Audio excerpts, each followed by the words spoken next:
நெக்ஸ்டன் நேயர்களுக்கு அன்பான வணக்கங்கள். விருதுநகர் மாவட்டம் திருத்தங்கல் மருத்துவ ஜோதிடர் எஸ்ஆர் சங்கரேஸ்வரி. 16 வருடமாக ஜோதிடத்தில் நான் சேவையாற்றி கொண்டிருக்கிறேன். வாஸ்து, கணவன் மனைவி ஒற்றுமைக்கு சிறந்த ஒரு தீர்வு கொடுக்கப்பட்டுருக்கு. அது மட்டுமே இல்லாமல் உங்களுடைய மொபைல் நம்பர், வண்டி நம்பர் மூலமாக உங்கள் வாழ்க்கையை மாற்றக்கூடிய இதுவும் செஞ்சுக்கிட்டு இருக்கேன். நான் இந்த பதிவில் நம்ம பார்க்க இருக்கிறது பங்குனி மாதம். பங்குனி மாதம் ஒவ்வொரு தமிழ் வருடத்தின் கடைசி மாதமாக இருக்கிறது.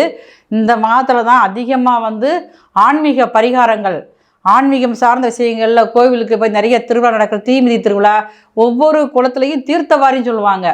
அதெல்லாம் நடக்கிறது எல்லாமே இந்த பங்குனி மாதம் தான் நடக்கும். இந்த பங்குனி மாதத்தில் சூரியன் பூரட்டாதி 3ஆம் பாதத்தில் கும்பத்திலேருந்து மீனத்துக்கு போகிறாரு, பூரட்டாதி 4ஆம் பாதத்துக்கு போகிறாரு. அப்போ ஆல்ரெடி அங்கே ஏற்கனவே பாருங்கள், மீனத்தில் சனி பகவான் இருக்கிறாரு. சூரியன் சனி சேர்க்கை இந்த மாதம் பங்குனி மாதம் முழுவதுமே இருக்கும். மிதுன ராசியில் குரு பகவான் காலபுருஷனுக்கு 9ஆம் இடத்தை காலபுருஷனுக்கு 9ஆம் அதிபதியே இந்த மாதம் முழுக்கவே பார்க்குறாரு. கேது பகவான் சிம்மத்தில் இருக்கார். காலபுருஷனுக்கு 5ஆம் இடத்துல கேது பகவான் இருக்கிறாரு. அடுத்து பார்த்தீங்கன்னா தனுசு லக்கணத்திலேயே, தனுசு ராசியிலேயே பங்குனி மாதம் பிறக்குது. தனுசு ராசியில் உள்ள பூராடம் நட்சத்திரத்தில் தான் இந்த பங்குனி மாத பிறப்பே நடக்குது. ராகு பகவான் கும்பத்தில் இருக்கார். சுக்கிரன், புதன், செவ்வாய் இந்த 3 கிரகங்களும் பார்த்தீங்கன்னா உங்களுக்கு ஆரம்ப காலத்திலேருந்து ஒரு நடு மைய வரைக்கும் உங்களுக்கு கும்பத்தில் இருக்காங்க. இத்தகைய சிறப்பு வாய்ந்த பங்குனி மாதத்தை பற்றி அது இருக்கக்கூடிய நல்ல ஒரு பலன்கள் நிறையா இருக்குது. நிறைய நல்ல விஷயங்கள் நடக்குது. ஒரே ஒரு நாள் மட்டும் இந்த பங்குனி, நீங்கள் கோயிலுக்கே நான் போக மாட்டேன்னு சொன்னால் கூட பரவாயில்ல, இந்த ஒரு நாள் மட்டும் நீங்கள் கோயிலுக்கு போனீங்கன்னா நிச்சயமாக உங்கள் வாழ்க்கையில் பெரிய மாற்றம் வரும். பங்குனி உத்திரம் சொல்லக்கூடிய அந்த நாள் மட்டும் உங்களுக்கு இருக்கிற இடத்துக்கு அருகில் இருக்கக்கூடிய சிவாலயங்கள், இல்லைன்னா முருகர், வள்ளி தேவானை இருக்கக்கூடிய இடங்களில் போய் திருக்கல்யாணம் நடக்கும். அன்றைக்கி அந்த திருக்கல்யாணத்தை நீங்கள் கலந்துக்கிட்டு வந்தீங்கன்னா இந்த மாதம் முழுவதுமே உங்களுக்கு மிக சிறப்பான பலன்கள் தருவதற்கு தயாராக இருக்கிறார்கள்.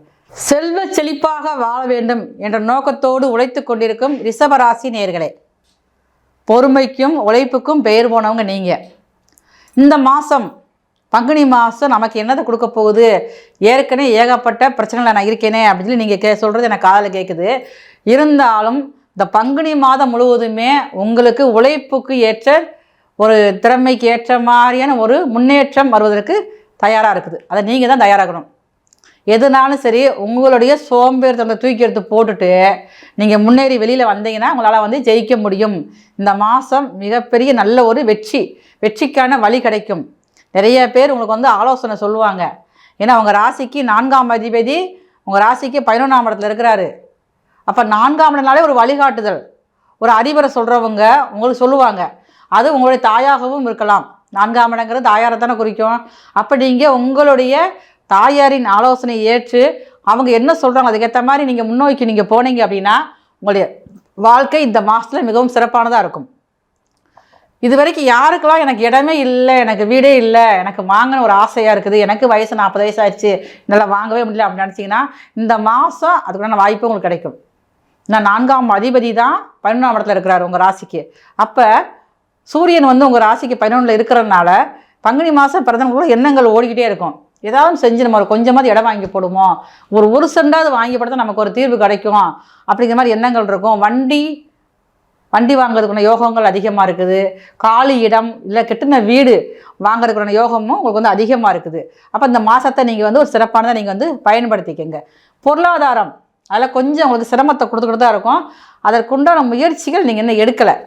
இந்த மாதத்தில் நீங்கள் எடுத்தீங்க அப்படின்னா கண்டிப்பான முறையில் இந்த மாத கடைசியில் ஒரு நிரந்தரமான ஒரு வருமானம் வரக்கூடிய வாய்ப்புகள் அதிகமாக இருக்கும். ரிஷபராசியில் பிறந்த மாணவர்கள், கல்லூரியில் படிக்கும் மாணவர்களும் பள்ளியில் படிக்கும் மாணவர்களும் இந்த மாதம் முழுவதுமே உங்களுடைய சுகஸ்தானத்தில் கொஞ்சம் ஆரோக்கியத்தை பார்க்கணும். ஏன்னா 4ஆம் அதிபதி 11ஆம் இடத்துல இருக்கிறதுனால, 4ஆம் இடத்துல கேது பகவான் சஞ்சாரம் இருக்கிறதுனால இந்த மாதத்தில் உங்களுக்கு பித்தம் சம்பந்தமான ஒரு பிரச்சனைகள் வரும்.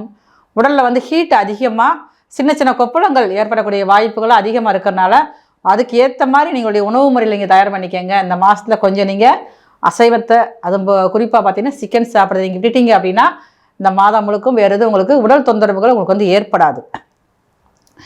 ரிஷபராசியில் பிறந்த பெண்கள், வீட்டில் இருக்கிற பெண்கள்னாலும் சரி, வெளியில் வேலைக்கு போகிற பெண்களாகட்டும், இல்லை அரசியல் இருக்கிற பெண்களாகட்டும், இந்த மாதம் முழுவதுமே உங்களுடைய பேச்சு எங்கேயுமே கொஞ்சம் ஓங்கி நிற்கும்.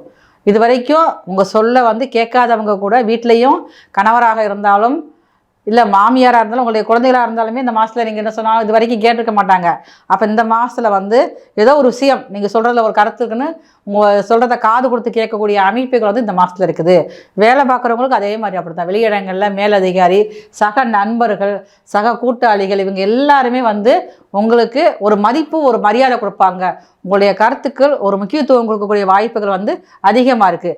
வெளிநாடு போக நினைக்கக்கூடிய ரிஷபராசிக்காரங்க வந்து இந்த மாதத்தில் முயற்சிகள் எடுத்தீங்க அப்படின்னா அது கண்டிப்பான முறையில் உங்களுக்கு பெரிய சக்ஸஸை கொடுக்கும். உங்களுக்கு வெளிநாடு இதை வந்து நீங்கள் வந்து கண்டிப்பாக நீங்கள் பயன்படுத்திக்கங்க. படிக்கிறதுக்காக நீங்கள் போனாலும் சரி தான், இல்லைனா வந்து வேலைக்காக போனாலும் சரி தான், இல்லைனா சுற்றுலா மாதிரி போனாலும் சரி தான், நீங்கள் வந்து போகலாம். ஏன்னா 4ஆம் அதிபதி 11ஆம் இடத்துல இருக்கிறனால வெளியூருக்கு நீங்கள் டூர் போகிறேன், கோவிலுக்கு போகிறேன், ஆன்மீக யாத்திரை போகிறேன்னா அது கண்டிப்பான முறையில் நீங்கள் அதுக்கு முயற்சி எடுங்க. உங்களுக்கு நடக்கும். உங்களுக்கு வந்து உங்களுக்கு ரிஷபராசியில் பிறந்தவங்களுக்கு உங்கள் ஊரில் இருக்கக்கூடிய பெருமாள் ஆலயத்தில் உள்ள மகாலட்சுமி தாயாரை வந்து வெள்ளிக்கிழமை மாலை ஒரு 6 மணிக்கு அப்புறம் போய் தாமரைப்பூ, சிவப்பு தாமரைப்பூ கொடுத்து அம்பாளுக்கு வந்து உங்கள் பேரை சொல்லி அர்ச்சனை பண்ணிவிட்டு அம்பாளுக்கு முன்னாடி ஒரு 10 நிமிஷம் நீங்கள் கண்ண மூடி நின்று வழிபாடு செஞ்சுட்டு வாங்களேன். இந்த மாதம் முழுவதுமே உங்களுக்கு சிறப்பான மாதமாக இருக்கும்.